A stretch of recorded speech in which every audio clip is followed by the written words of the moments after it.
Hi, loves, and welcome back to Metamorphosis, a healing journey. It's your favorite host, Tyra Wright. Today's episode is a heavy one, but it's also an honest one. Sometimes healing requires us to stop romanticizing people's potential and finally acknowledging their choices. In episode 22, we talked about fatherlessness, how growing up without a father shapes you emotionally, mentally, and relationally. And in episode 23, we discussed becoming young parents while carrying our own unresolved childhood wounds.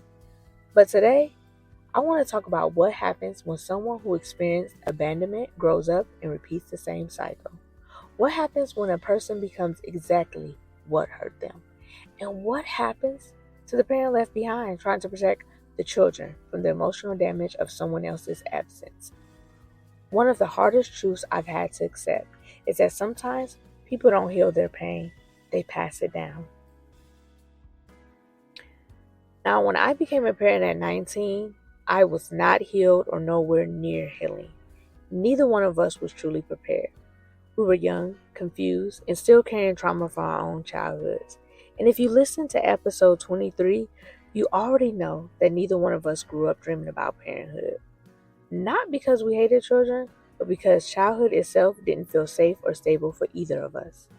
And one thing I've learned is this: people who grow up without emotional security often struggle to create emotional security for themselves and others, especially when they never confront their own wounds. The person I had my girls with grew up without his father. And in the beginning, I genuinely believed that pain would make him want to become a better father.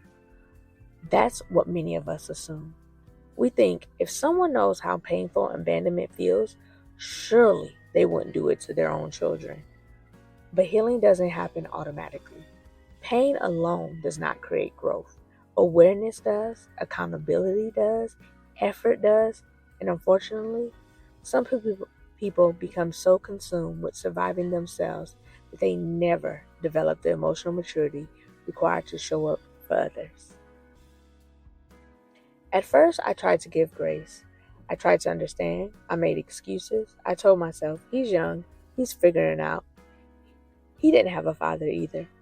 And while those things may have been true, at some point, trauma stops being an explanation and starts becoming an excuse.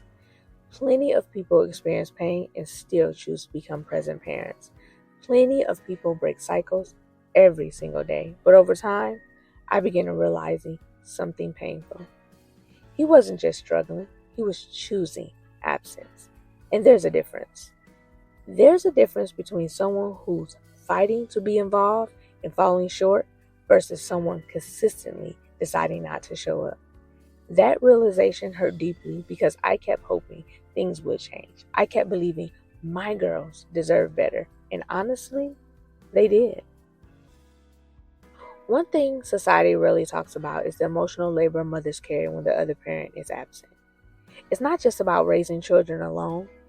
It's also about carrying the emotional burden of constantly trying to fill in the gaps, trying to explain disappointment gently, trying to protect your children from feeling unwanted, trying to create happy moments after broken promises, and trying to keep your own bitterness from spilling onto innocent hearts. And for a long time, I worked hard to include him and his family in my girls' lives. I made the calls, I extended the invitations, I tried to encourage relationships, I tried to create opportunities for connection. I never wanted my daughters to grow up feeling like I kept them from anyone. That mattered to me. But eventually, I became exhausted. One-sided effort will drain you every single time.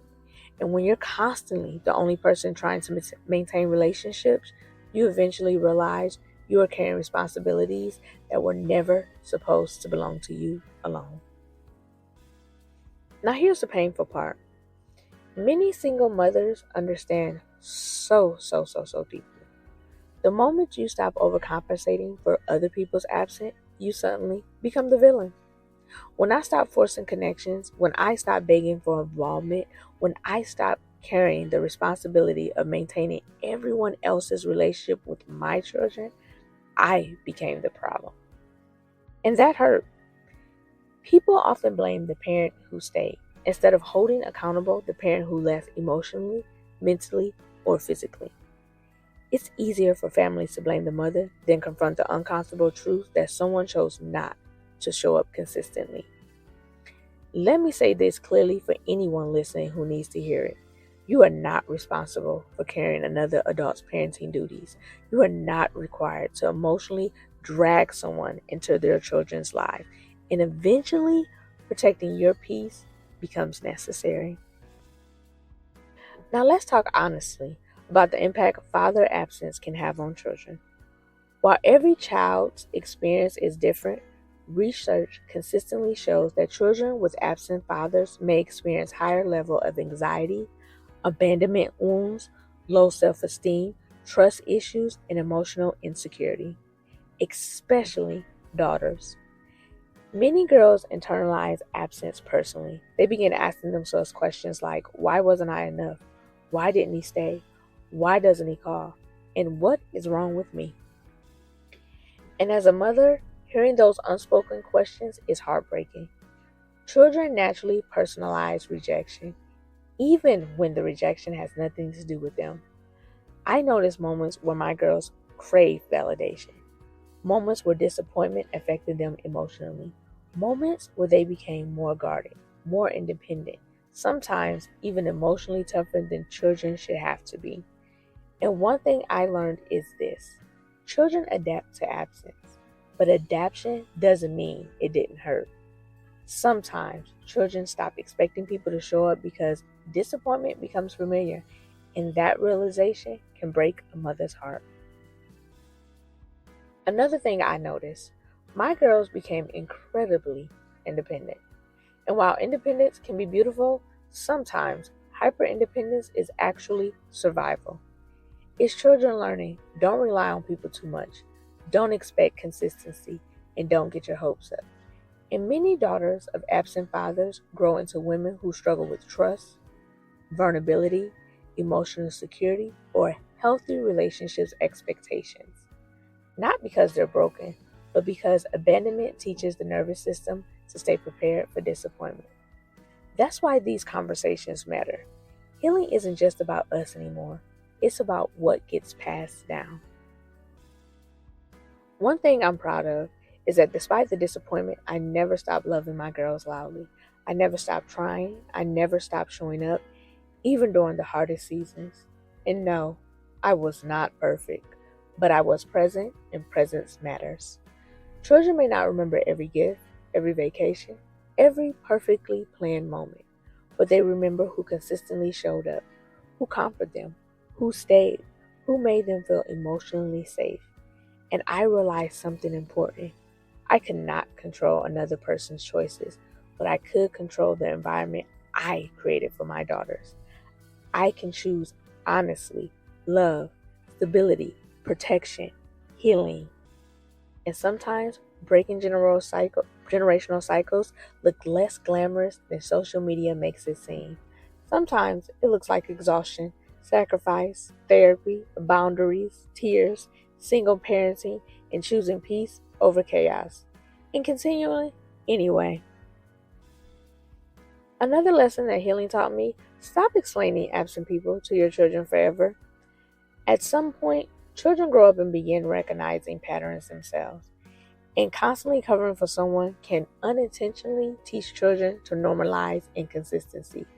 I learned I didn't need to destroy anyone's image, but I also didn't need to lie anymore either. Children deserve honesty that's age appropriate, and they deserve emotional safety, not confusion, not false hope, not repeated disappointment packaged as maybe this time. If you're listening to this episode as a single mother, I want you to know something. The weight you carry is heavy, and sometimes people minimize it because you make it look easy. But I know the late nights, I know the tears, I know the guilt, I know the emotional exhaustion, the fear of getting it wrong, and I know what it feels like to carry an entire household emotionally. But I also know this: your love matters, your consistency matters, your presence matters, and even if your children don't fully understand it today, One day they will recognize who stayed. One day they will understand the sacrifices you made. And one day they may even thank you for protecting their peace when you finally stop forcing people to participate in their lives. In closing, I would like to say this. Healing taught me that cycles do not break automatically. Someone has to consciously choose different. Someone has to do the hard emotional work. And someone has to stop normalizing abandonment. And for my girls, I chose to become that person. Not perfectly, but intentionally. And maybe that's what healing really is. Choosing to create something healthier than what created you. Thank you for spending this time with me today, love. This was episode 24 of Metamorphosis, a Healing Journey. I am your host, Tyra Wright. And until next time, keep healing, keep growing, and keep choosing yourself, even when it's hard.